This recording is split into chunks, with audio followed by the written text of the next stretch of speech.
Welcome to the Peak Performance and Peak Satisfaction podcast with Master Executive Coach Sherry Gregoff. Sherry helps business people perform better, get rewarded handsomely, and actually enjoy their work. After having her own career turnaround, she now helps other high-powered business professionals experience the same. Join the movement to work differently. Welcome to the podcast. It's great to have you here. Have you ever noticed how we decide to reorganize our desk or sort email in our inbox instead of doing the uncomfortable thing that will actually move the dial?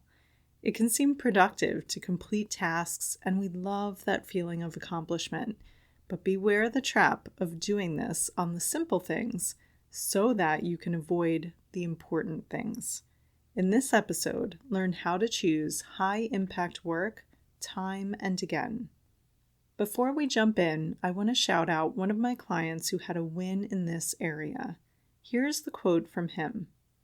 Sherry helped me shift from poking holes in my big idea to share the first principles I've learned in my decades at this firm and in this industry with my own leadership team, wondering, who am I to deliver this message? We moved to realizing this is a crucial part of leaving my legacy and multiplying my impact on a larger scale here, a goal I've had for a long time. I see now that doing the uncomfortable thing is actually what I'm called to as an executive leader, though of course it would feel more familiar to keep myself busy in the BAU. This client is an executive who was feeling chained to the BAU, business as usual, with serious repercussions for errors. The fear of failure was so paramount and so interwoven into his days and his mindset that it was hard to prioritize the more impactful activities that only he could do, such as growing the business and leading the group. There was this default mode of diving into the foxhole and doing the tasks firsthand alongside his team, to try his best to prevent errors, doing the very tasks that he did earlier in his career and upon which he built his success. Even with that lurking fear of failure, it was a comfortable place. It was the routine he knew well, the groove in the record worn deep from playing it over and over again. So when fear appeared, he would default to overworking on tasks meant for his team. It got the job done, but not without wear and tear on his health and degraded satisfaction that had him counting down to retirement. It also wasn't able to scale. He couldn't dive into the details on everything, so he felt he was always playing whack-a-mole and hoping that he had nipped the next disaster in the bud by where he dug in on the details. Sound familiar? It does for many of us. It's an exhausting place to be, and I say this from personal experience myself. It's also a natural thing to arise as we work in these high-stakes jobs, and we're used to excellence. Together with this client, we unpacked the trigger for the routine. We broke out of the snap judgment that would send him back into this default mode. We balanced the comfort of doing the same old pattern with the opportunity cost of not advancing broader business initiatives. We evaluated the risk of an error in the BAU with the job dissatisfaction and stress. We shifted emphasis from the familiar tasks of business as usual, the administrative tasks of email inbox management, and the reactive posture in accepting all meetings received, to one of intentional work. Each day, the first precious hours would be devoted to work that could only be done by him with his unique skill sets and experience.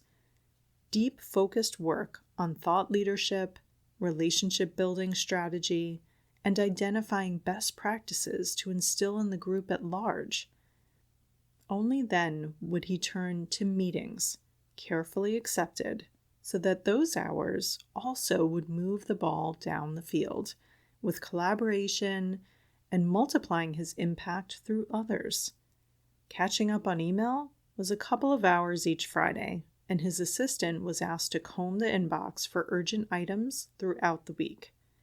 In this way, he reshaped and curated his work experience and the areas he will be focused on to specifically the ones that might be more uncomfortable, but also more impactful, and that in turn would improve his professional satisfaction. It was so useful, in fact, that he created a set of first principles to steer his entire organization from their former dynamic to a more constructive and impactful one, starting with the leadership team and then to be cascaded to the whole organization. What a transformation, and what courage to embrace the uncomfortable. Similar victories are shared by all of my clients, and I have experienced it too in my own career turnaround. So let's hop to today's podcast content and get you on your way to experiencing this also. Our brains can be sneaky. We can fool ourselves into feeling productive and justified by focusing on the more menial tasks. While there is some pleasure in the dopamine hit from checking something off your to-do list, today we are getting honest with ourselves about whether the right things are on our to-do list. I'm one of those people who will write in a task on my to-do list just to have the satisfaction of then checking it off or crossing it out. Our brains are wired for progress and accomplishment. It can be a strong pull to just do whatever task is the easiest and fastest track to that little reward of completing the job. The dynamic can infiltrate even the deepest thinker. This weekend, I was with my extended family, and I caught a relative known to be the most analytical and thoughtful of our bunch, describing himself at work as being singularly execution-focused. He noted it was hard to set aside time to think deeply about innovation and approach because the drive was so acute to just implement. Even the most pensive and calculated among us appeared to have been converted to fire before the ready and aim. So what's going on here? How can even our innate steer towards careful analysis be overridden by this urge to do? And does it even matter? Would the office and the world really be a better place if we all charged ahead on delivery? Let's take the last question first. This is a fun one for me because my natural instinct is to drive forward. I realize it's in part because it feels so exhilarating. As a change agent for my entire career, I relish the surge of action. I get a wave of energy, but I've also seen firsthand the benefit of stopping to evaluate whether that instinctual steer is the right one before charging ahead. On the big decisions, it may seem more obvious why pausing is valuable. Consider the pros and cons to choosing a way forward. Then aim to make the best decision with the information that you have, identifying and tuning out biases wherever possible. This includes an action bias, where changing something may always seem preferable to status quo. There is always a cost-benefit analysis to be done on every major decision. It's how we avoid wasting time and resources in many cases. It's how we identify potential risks and ways to mitigate them. After that analysis, then we make the move and either learn from the consequences or enjoy the success that we had hoped for. Again, on big decisions where we have time to be thoughtful, this seems pretty logical. The issue occurs with what seems like smaller, more benign decisions, even what to do with your day or the hour that freed up on your calendar. We tend to make snap decisions with where to allocate our time in the moment. We also experience Parkinson's law, that any task tends to expand to fill the time allotted to it. So if all your free time in your work calendar is spent on your email inbox first, you will find it's all you have time for outside of meetings. Let me say that again. If you turn to your inbox first when not in meetings, then administrative tasks will dominate your day. A super common phenomenon in today's workplace is feeling like meetings and email is all one has time for. We stay busy through the day, and when it's over, we feel that there's not much to show for it. It's a catch-22. We want to make measurable progress and feel like we're making a difference. But then we show up to our desk and take the path of least resistance, like reorganizing our desktop or showing up to that meeting even though we're not sure why we're really invited. It's not because we're too busy. It's because we aren't prioritizing the uncomfortable thing that makes the more significant impact. This happens at home too. I've got to make that delicate phone call. But first, let me organize my pantry. A lower risk softball feels more realistic and more achievable. We can feel productive and not so uncomfortable. So we do everything but the task that we know will make the difference. Sometimes this whole dynamic is happening subconsciously. We don't even realize that we're just doing whatever we feel naturally drawn to. We usually only discover this pattern when we start to see the deficiency and the impact that we hope to have. It can show up as frustration with working hard, but not making the difference that one had hoped. It emerges during my coaching, typically as we try to figure out why the client feels like they're spinning their wheels, feeling busy, but not progressing. This routine can be uncovered as the reason for results that aren't enough for my overachieving clients who are used to excellence in everything they do. Let's take another case study so that if you're experiencing parallel situations, you can borrow the strategies we used to break this client's pattern. This client recognized his routine of seeking out his comfort zone in our very first session together last week. He realized that he would be pulled to activities that he had already mastered over and over again. It was easier to get lost in the Excel spreadsheet than to tackle the ambiguous strategic task that he really felt unsure of how to even approach. So he would procrastinate on the uncomfortable task until the deadline was approaching and there was no other option. Then he relied on sheer willpower and white knuckling to deliver when everything was on the line. He even sensed a feeling of relief during these times because he had finally started, but it would be combined with near all-nighters to finish on time. During this phase, when having to make that decision that just didn't seem clear, he would procrastinate on making it until he was out of time and would choose one seemingly at random, knowing it was suboptimal. The discomfort here was doing the hard thing and feeling novice and unclear in that capacity. Excel and reporting seemed easier and was the top pick for days. Fear of failure and choosing or saying the quote wrong thing was keeping him in avoidance of even starting.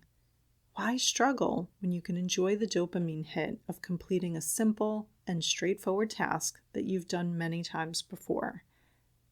While that choice felt easy in the moment, taking on that simple task, then having the uncomfortable and challenging task be done in a rushed manner with haphazard decision points, it left him feeling unrest and knowing there had to be a better approach that he could use to upgrade this routine. This was exactly where our work began, identifying this as the biggest blocker to his success and satisfaction, and identifying the mindset and actions he could take instead for immediate improvement. If you can relate to this predicament, let's walk through this now. We would love to will ourselves or strong arm ourselves into doing the uncomfortable thing, but it's not really how it works. Our brain will pull out all the stops to conserve energy, conserve creativity, and seek a safer, repetitive task instead to avoid the risk of looking foolish or the risk of any perceived failure. The only way to disarm this self-protection mechanism is finding a reason to want to do the uncomfortable thing that is more compelling and beneficial than avoiding it in favor of the easy task. As you listen to this, you may be realizing, like me, that this is why we clean out our closet instead of having that courageous conversation that may be laced with conflict. In that example, skipping the difficult conversation will likely lead to more consternation, frustration, and irritation than doing the bold thing that will change the situation more dramatically. It's easier in the moment to complain than to do the hard work to shift the dynamic. But in the end, this active choice to choose the hard of experiencing that frustration for longer is net more hard. Get what I'm saying? So every time you're tempted to procrastinate on the uncomfortable thing by distracting yourself with doing simple things, ask yourself, which hard do you want to choose? The hard now or the harder for longer? The discomfort now or accepting chronic discomfort?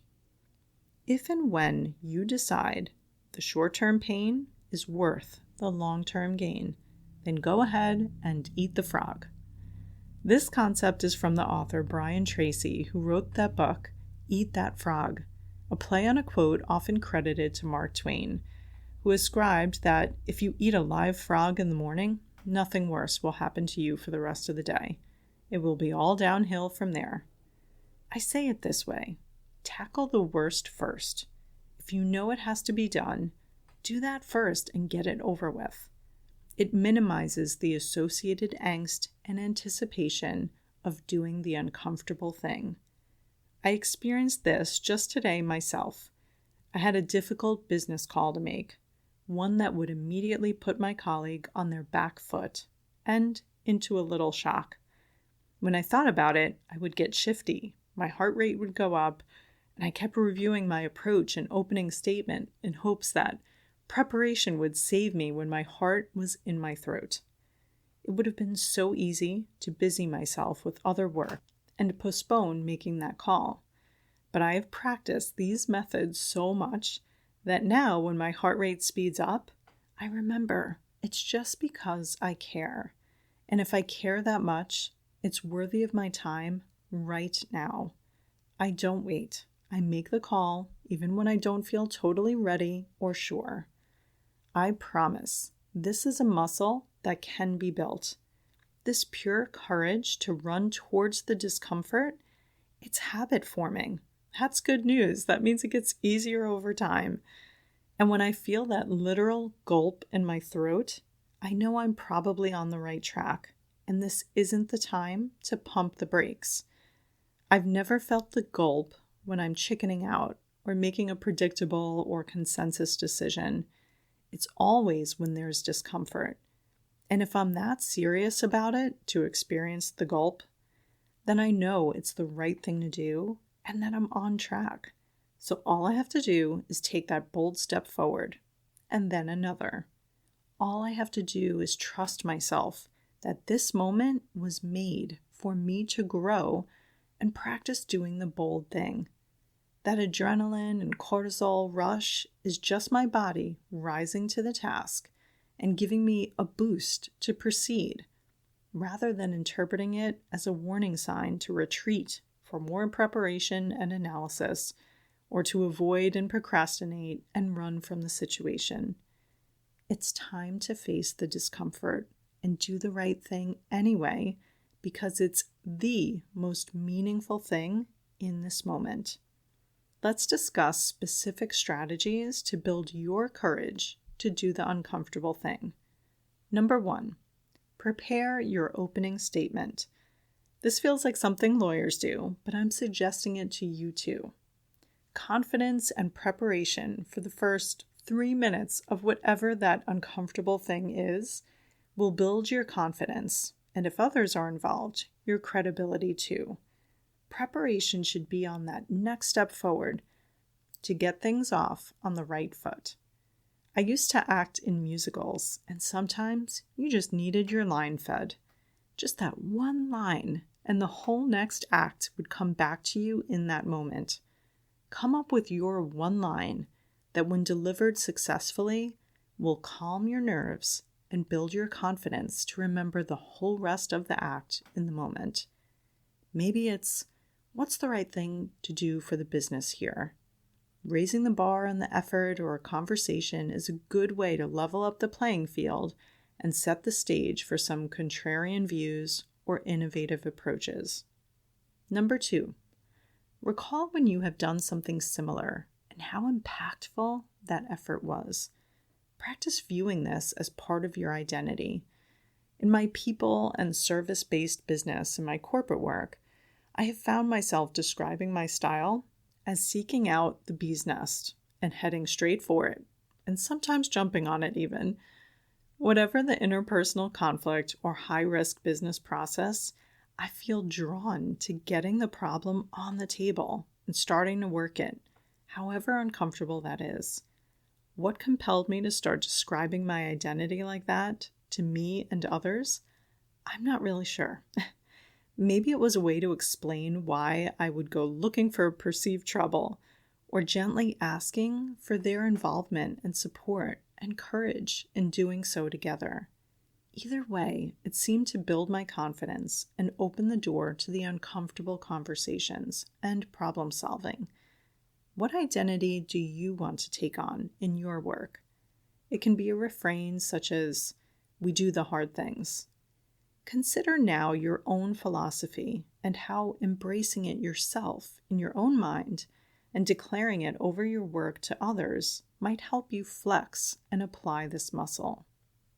Number 3, fast forward to the end of this quarter and consider how meaningful this activity will have been to your business and career outcomes. We don't often take the time to do this, but it's critical. Taking the step back to determine the end state that we are after, both in our businesses and careers, is like having a destination for our work. I explain how to do this in my podcast episode number 35 on vision casting. Knowing where you want to end, even the quarter, can lay down the gauntlet for some bold progress to happen by then. This is a useful lens to then work backwards from. There is something that requires aggressive attention today to reach that future goal, and it's up to you to find it and prioritize it. This takes some radical honesty and a commitment to moving the needle in your work. That is ultimately what will help you choose the more uncomfortable and unclear activity over the easy and simple, low-impact tasks. Number 4, you can build the habit of evaluating which tasks to perform first based on discomfort and impact. If the highest impact task is also the highest discomfort level, then congratulations, you've identified your gulp endeavor to be prioritized. We all dream of high-impact tasks squarely in our comfort zone of ease and repeatability, but alas, it doesn't often work that way. If it was humdrum, everyone would be doing it, and by definition, it wouldn't make your work or business stand out. For this reason, too, it's good to get used to this gulp phenomenon. It means you're on the right track.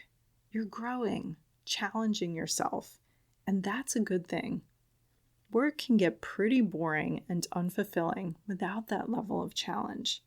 With the right level of challenge, when something is just beyond our reach, just outside our comfort zone, we feel more engaged and higher satisfaction, however counterintuitive that might feel in the uncomfortable moment. We define our flow state as being engaged in our work, where time and space seem to slip away. That, quite literally, never happens when we are doing the easy, mindless tasks. While it may feel good in the moment or productive, that emptiness of not having progressed anything significant at the end of the day will be far more painful. Number 5, organize your day by scheduling the quote, worst first, in terms of uncertainty and level of challenge. Your first work task should never be a low concentration, low-focus activity, such as reading email or scrolling the news. Save that for when your energy slumps, and instead prioritize the hard but most impactful work. Eat the frog first. It also sets the tone for the day with momentum and meaning. Once that flywheel starts spinning, you can take advantage of it. It's proof that there's no need to conserve energy, brain power, or a feeling of comfort. Instead, this is more like using that muscle to help create more opportunities for big impact. It becomes habit that leads to a renewable energy. The feeling of pride from doing the uncomfortable things is far more potent and lasting than patting yourself on the back for completing the simple and rote task. Don't let your survival brain convince you otherwise when in the moment of choosing your next task. Remember that you are here in this moment to do the difficult thing, and that embracing discomfort feels empowering and exhilarating. Put my theory to the test and pay attention to the payoff of doing the uncomfortable thing time and time again.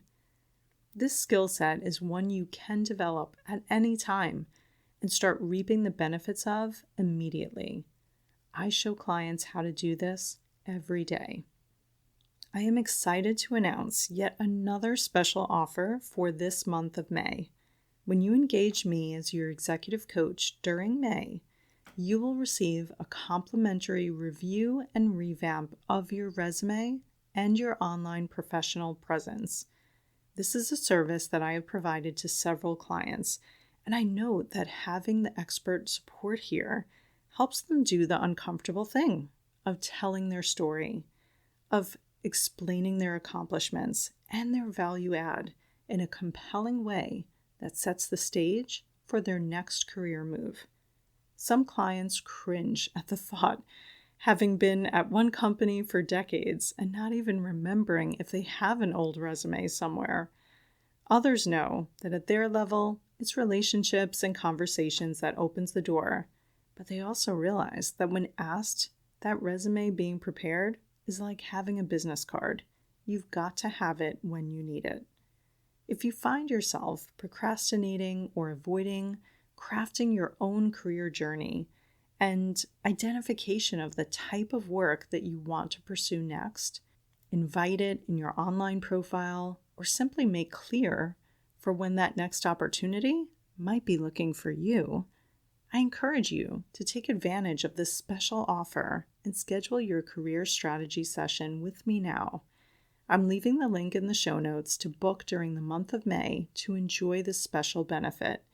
It may feel uncomfortable, but the process will actually be fun, and the benefits will come back to you in spades. Click the link now to access my calendar, and I will see you there. Until next time.